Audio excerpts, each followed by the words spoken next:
బాలీవుడ్ నటి వాణి కపూర్ ఆహా కళ్యాణం చిత్రంతో తెలుగు ప్రేక్షకులకు సుపరిచితురాలు. వార్ 2లోనూ ఈ బ్యూటీ నటించింది.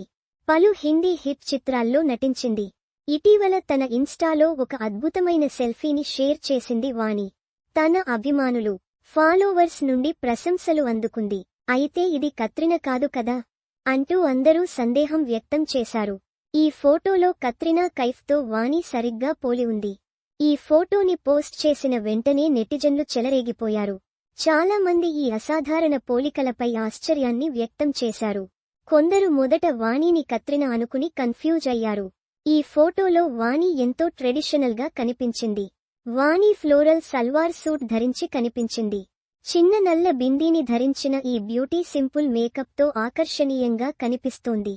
సెల్ఫీకి ప్రతిస్పందిస్తూ ఒక నెటిజన్ బ్యాక్కొటేషన్ ఈ సెల్ఫీలో మీరు కత్రినా లాగా కనిపిస్తున్నారు. నేను అయోమయంలో ఉన్నాను బ్యాక్కొటేషన్ అని వ్యాఖ్యానించారు. మరొకరు బ్యాక్కొటేషన్ 1 సెకను నేను ఆమె కత్రినా కైఫ్ అని అనుకున్నాను బ్యాక్కొటేషన్ అని రాశారు. బ్యాక్కొటేషన్ కత్రినా కైఫ్ ప్లస్ రుహానీ శర్మ సమానము కొంచెం వాణి అంటూ తమాషాగా రాశారు. వాణి సెల్ఫీపై ప్రశంసలతో పాటు సందేహాలు అలానే ఉన్నాయి. నిజానికి వాణిని కత్రినాతో పోల్చడం ఇదే మొదటిసారి కాదు. జూలై 2022లో షంషేరా ట్రైలర్ విడుదలైన తర్వాత వాణి పాత్రను బ్యాక్కొటేషన్ థగ్స్ ఆఫ్ హిందూస్థాన్ బ్యాక్కొటేషన్లో కత్రినా కైఫ్ పాత్రతో పోల్చారు. కెరీర్ మ్యాటర్కి వస్తే చివరిసారిగా ఖేల్ మెయిన్లో అక్షయ్ కుమార్, అమ్మీ విర్క్, తాప్సీ పన్ను, ఫర్దీన్ ఖాన్ తదితరులతో కలిసి కనిపించింది.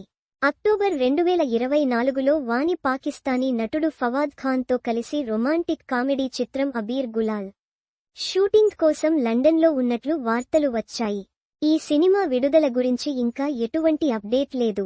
అజయ్ దేవగన్, రితేష్ దేశ్ముఖ్లతో కలిసి రైడ్ 2లో కూడా కనిపిస్తుంది. ఈ చిత్రం మే 1న విడుదల కానుంది.